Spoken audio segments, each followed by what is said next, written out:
2 doğan, 3 doğan ağı ini urşotur, ucu şotur diye oňşmasaň da doğan bilerek oturanın gowudur deyip bir türkmenin bir meseli var da. Galmagallaşyp boluverse, narahatçylyk boluverse de yine bilerek oturanın gowudur deyip bir kadimden türkmenin aýdýan kefi var. Emma şikep men öz nazarıma 10 ýyl, 15 ýyl, 20 ýyl bäri tätil bolup barýardy. Her kim öz ağı ini doğunun yanına yaşamasa rahatrak yaşayadı. Çünkü doğunun arasında, kaynatan arasında, gelinin arasında yaşasa narahatçılık kendine. Müslümanın hali şu zire olupdur da. Yoksa bilerek bolsa qowda, yok indi bir form olupdur, azbes bi hurmatiken, azbes qiylu qalken, azbes kep qatnatmakken, bir kefin üstüne 100 kepten 1000 kep koyup aylanyya, görmäýini, koymäýini rahat yaşaýyn dip her kim başga ýerde, hatta bir togor başga şäherde yaşasa rahat yaşaýardy. Gulugum dinni narahatçylykdan dip. Musulmanyň bolmaly ýagdaýy bijire däl ýöne şijire bolupdurdy. Bir erheli jany bilen raýat etsede bir togor ýerde gaýnyny raýat edenak, iltiraýat edenak. Raýat etse hele raýat edenak. Bir doğan raýat etse o raýat edenak. Ýa-da bir pakyrda. Başga ýerde ýaşaýyn diýdi. Bir misal aýdyn, kimlerden Allah'ın dostlarından, ona Evliyaullah diýilýär, Veliyullah, Allah'ın dostlary. Ýerde ýaşapdyrlar, Hudaýyň dostu bolup ýaşapdyrlar. Laqad kana şahsun minel akabir yaqa'u fil fuqara فحضرته الوفاة فقالوا له لا إله إلا الله فقال لا أستطيع فعلمت من أين أتى bir Hudaýyň dostlarynyň biri aýdýar, bir iman kamil adam, bir adam mady mydam awu dillidi, bir 5-6 nefer 5-6 nefere mydam azal kefaýdardy diýär. Bir adam 5-6 nefere mydam azalyke faýdardy. Men şol adamy tanıýan. O hem şu azalyke faýdýan adam ömrünün ahyry gelli we adamlar daşyny alyp la ilaha illallah, la ilaha illallah, la ilaha illallah aýdyp duýalar. Menne aýtjak bolýan nipdir, başaramak dipdir. Ýanky aza berýän adam. Ohm bu Hudaýyň dostu näme diýe bir imany kamil adam. Billim diýeşiň dilinän diýip tutulurlygyny. Ýortyp şu aza eşitýän, aza görýän adamlaryň üstüne bardım diýe. Aza berýän adam, eziyet berýän adam öljek bolupdy. İman kelimesi agdyna gelenak. Bir imanı kamil qowadam da ýortup şu aza eşitýän bir ömür şoň kefiniň etegine ýaşarlyň üstüne bardım diye.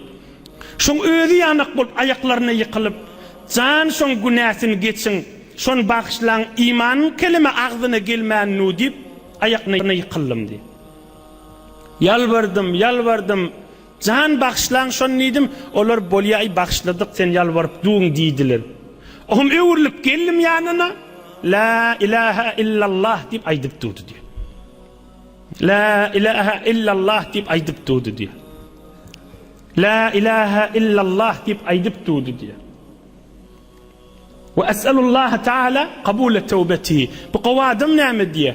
Kan doga etdim, Hudaýaşyň tawbasy ölmäke kabul bolsun diýip diýär. Ene imany kamil adamyň edýän işi daş. Ne enesi ne dädefi ha şu yatan adam. Bir azawy bir pest adamyň biri ha. Emma şoň ömrüne, şoň imanyna, şu imanly dünýeden geçsin diýip, şoňa hormat goýup arada ýortup be, sen şonu bagşla diýip. Sen efere barp ýortup, sen şonu bagşla, sen şonu bagşlasana. Aýaklaryna ýykylyp, ağlap, "Hadi bol ýa-da peýtdiň, bol ýa bagşladym" diýdirip Maň ýanyna gelipdir, bir de indi iman kelimesini aýdypdy. Indi doga etmäge oturdum, Hudaýaşyň tawbasyny kabul etdik diýip. Agdyna iman kelimesi geldi diýip. شنیدم که مردان راه خدای دل دشمنان را نکردند تنگ.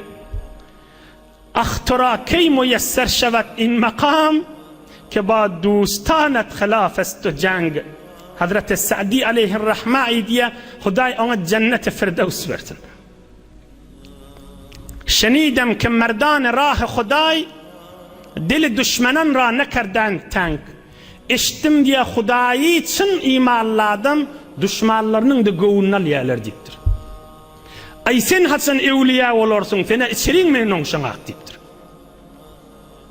Şenidem ki merdan rah-ı Huday, dili düşmanan ra nekardan tank. Tora key müyesser şevet in makam, ki ba dostanat khilafest cenk. Qovurşmal saçan maşinne qatnaşıp biren men on şanak deyiptir. Nädirek evliyalık makamını görjek deyiptir. Inni bir amana bir jawan oğlan, kan jawan oğlan elhamdülillah eşitipdi da. Men näme netije almalı, men şu jamiede men näme netije almalı bir soru hukmen gelýärdi. Şu ulu gurrunlardan, azamatlı gurrunlardan neticesini aydıp bereyin, kadrin bildirman görürünglen.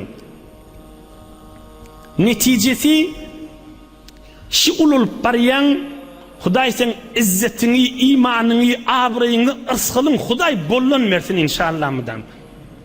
Şi ululup barayan, avvalki muhim zat, kep diyerlerin kulak asma. Şi kefe kulak asıp zindigiyle dargıyadı. Bir 20-30 yıl, 40 yıl bundan odol biz göremizak yönü yaşlılardan eşitiyet. Bir mert adamları geçiptir. Mert zinanaları geçiptir. Şolun yani fuzulçılık edip ke faydalarını ay keptiyerlerin innap görmelidir deyip yeni öz ünkü mehabbetleri bilen yaşayamıştık. Şol adamlar şayet oturup zikredip ya pirlere katnamayan olsun. Kan oturup zikretlerden qowda şol adamlar. Kıyamet gün görürsünüz şol adamlar. Derecelerinin yokarduğunu. Olu kefin idinne delmiş. Olu kefin idinne delmiş. Olur kefin idinne delmiş. Olur zindigin içinde mertmiştikler. Olur kefin idinne delmiş. Sen jawan oğlan, ululup barayan zindigin içinde eneden, zenanadan, hemsayadan, başka birinden insanların gayratı etek düşen zaman bolupdur.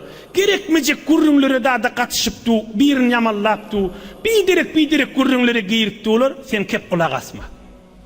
Kadim Türkmenin bir mert adamları var, öğüler karaçı olsa, Türkmen karaçı diye de avam deydik da, öğüler avamın içinde de olsa da şicire yerde mertmiştikle, sen şolardan var.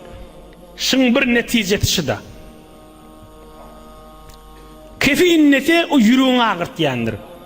Oğum kefi eşityen da, falani bana şey deydi mi, şu hemsaya mı, ya şu kaynata mı, şu kaynana mı, şu körük mü, ya şu ene dedem mi, ya şu doğunun bana şikefa etti mi? Hatmen şeyle mi diye inni bir tarafı bir hormati yetip başlaya. Şunu kulak asmallarla. Bolya sağ ol limel, eşittim bolya tanrı yakasın limel. Neticesinin bir irişi de. İkilendi neticesi özün Hudayın öz soğabım deyip, öz kıyamatım deyip, öz kabrım deyip, öz buzurguvarim deyip, öz şahsiyetim deyip, öz heysiyetim deyip, öz ululuğum, bir mert musulmançılığım deyip, özünden başka kişi hurmat koy, Huday sana kan padaş verir. Deslakı kep innemesizlik bollu da, ikincisi başka kişi hurmat koymak. Hamanı birinin için yanıqlı, Huday için yut yandı. Hakkın olsa hakkına yetiş. Hakkına yetişmek şeriatta bazen, ona uğrun yok. Ama bir muhim zat del, yönü kep olacak inni idarlasın. Allah için yudun tarafa hurmat koyduğun olur. Gerçi taraf erzeşi yok ha hurmat koymağa. Onu da hurmat koy. Huday niyetin bilip duranlar, Hudayın yanına honça aziz olursun. Kan Recep ay arada tutmalardan sen soğavın kan olur. Birini eşittiram al gurrunlar bada ay eşittirip verme. Bir gerekmeyecek gurrunda.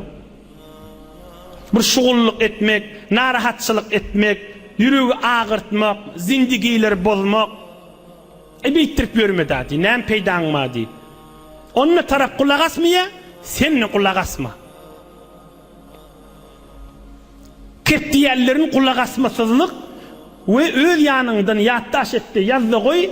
Men birine hormat koysam erhili, doğan, ene ata, hemsaya ve her kime bolsundan Resulullah Aleyhisselam'ın mübarek sözünü Huday bana padaş verecekmiştir. Eyni Mekke'ni hormat koyup duran ya Allah. Mekke'ye mukarremane. Sana işi düşük gelen adam sen amzan şuna gerekmiştik. Sen elinden tutmağın gerekmiştik. Gel ağam sen şitadan git. O otağa gir, ondan tam o otağa gir deyip yola salmağın. O şuna mendeş hormat koymakta, bellice zatta. Ölümden çüreyim soğap yığına. Ne mi bilin? Hormat koymak bilin. Ne mi bilin? İhtiram, hormat koymak bilin.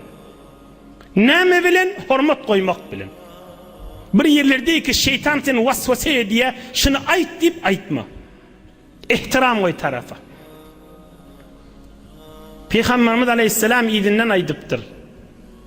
Ve innekum setelqavne rabbekum feyes'elukum an a'malikum. Yine 6-7 dakika vaktimiz var. Ey ummetim deyiptir. İşte içkin dünyadan geçeceksiniz deyiptir.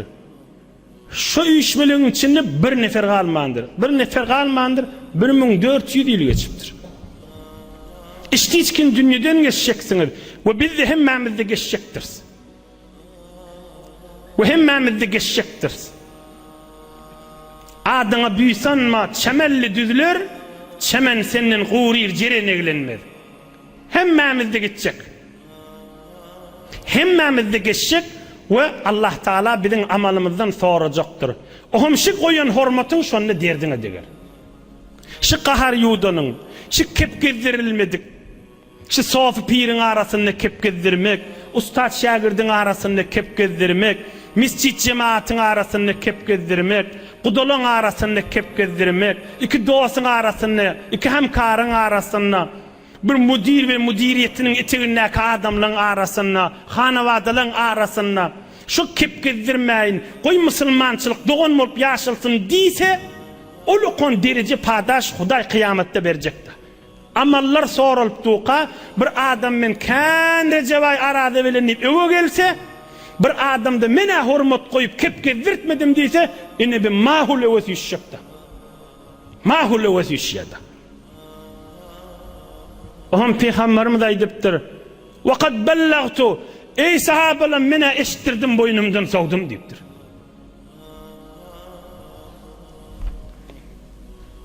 Ama mağzam Ebu Hanife'nin şagirdi İbn-i Mübarek da kan eşitensiniz. Marli İbn-i Mübarek. Şolay diye son zamanında bir cavan oğlanmamış, özü 35 yaşın tevrağını dünyadan geçiptir aşo cavan oğlan. Abdullah İbn-i Mübarek şuna diyenmiştik, Arusul Ubbad, sofulun ovadanı gelişiği diyenmiştik. Diyen işine diye ha, yüzüğüdün aydanak. Sofulun gelişiği şodu diye. O ne mi diyenmiştik? Kafir de görse, öyüne götürüp, nahar verip, çaysı verip, soğuk verip göveryenmiştik. Sen ne ettirip ben deyiptir bana adamlar. Kafir öyüne götürüp, çaysı verip ben deyiptirler. Vakt belki Müslümançılık kovuz atmıştık deyip, Müslüman mı olur deyip umid ediyen deyiptir. Yani bir adamlara hürmet koyuşu yerden aylanıp du, yerden Hudayın radiyçılığını ödeptu. Kafir öyünün denesinden geçenle gel hav deyip çaysı verip eline de soğuk berk göveryenmişti. Yani öyün içinden başla birine Müslümanların hürmetini ödeşmahal. Cemaatin içinden, mahalleden, ahundan, iştiyenden, iştmeyenden, o pirmiştik, o soğupsınmıştık, o guruhtanmıştık, o fırgıdanmıştık. Ege elini öldürüyen bir alet düşse, hükmen öldürecekti. Resulullah Aleyhisselatü Vesselam neyme tafşırıptır? İdinden aydıptır. İsma'u kavli ve aqiluh. Ey adamlar, men aydiyan kefim eştin, düşünün deyiptir. Ta'lemun enne kulle muslim ahul lil muslim. Müslüman Müslümanın doğunudur deyiptir. Ve ennel muslimine ihve. Hemme Müslümanlı doğunur deyiptir. Hala sen pirine kol veren bolsun, hala kol vermetik bolsun. Sen Müslüman doğunun şu. Hala sen firqana girsin, hala girmesin. Sen Müslüman doğunun şu. Hala sen menen uğurduş gitsin, hala gitmesin. La ilahe illallah Muhammed Resulullah diyen olsa, Muhammed Peygamber diye sen doğunun şu diye. Beraber dini şol. Kabe'ni kıble bilen olsa beraber dini şol. Ustadımız Cebbar Ahun takdir aydiya. Allah hefsetsin. Yanından bardan ödünden ne eşten. Biz ödümüz kan eşittik. Dersin başını eşittik. Saçağın başında, çay suğun başında eşittik. Ustadım Cebbar Ahun takdirden. Ne mi gurrun eşittik? Şu gurrun eşittik. Ol gurrun meriye ustadı Sultan Mehmed Ahun takdirden. Ustadım Cebbar Ahun takdir gurrun meriye ustadı Sultan Mehmed Ahun takdirden. Harazm Hiva Bukhara'nı okuyup gurk kaydan adamdan tarif ediyor. Şi ustadımız, qarrı ustadımız Sultan Mehmed Ahun taksir, Sultan Muhammed Ahun taksir, her haçan bir ma'rakada, bir uyuşmelekde, Nazar Ahun mahiri taksir bilen bir yerde oturanna, Nazar Ahun mahiri, Nazar Ahun qarincik değil, aqlan anırsında, bir pirlik edip insanlar irşad edip geçen adam odu. İkisi bir yerde oturanna, Sultan Mehmed Ahun taksir 10 yaşta ondan uluqanna olsa, şonun yanına bilece edip koyup çöke düşüp elin didinin üstüne koyup otururdu diyor. Şu vaxtda ikisinin piri de başkadı diye. Sultan Mehmed Ahun taksirin piri murşidi şu vaxt ketti pirişan, Nazar Ahun taksir mahirin piri şu vaxt Begmiradişan. Emme birilerin görürlerine tamam edip koyup, hormat koyup, canı bilen içimiz daşımız mengeştir deyip oturuyanmıştıklar. İçimiz daşımız mengeştir deyip oturuyanmıştıklar. Hem piri de demiştikler, her gaysının murşidi başkamıştık. Müslümanın doğunudur, pirleri başka da olsa, firgati başka da olsa. Bir umumluktan Müslüman doğunu yadından çıkarmalılardır. Resulullah aleyhissalatu vesselam 150 bin sahabasının arasında kıyamete sili eşittirin gurrünün önüne.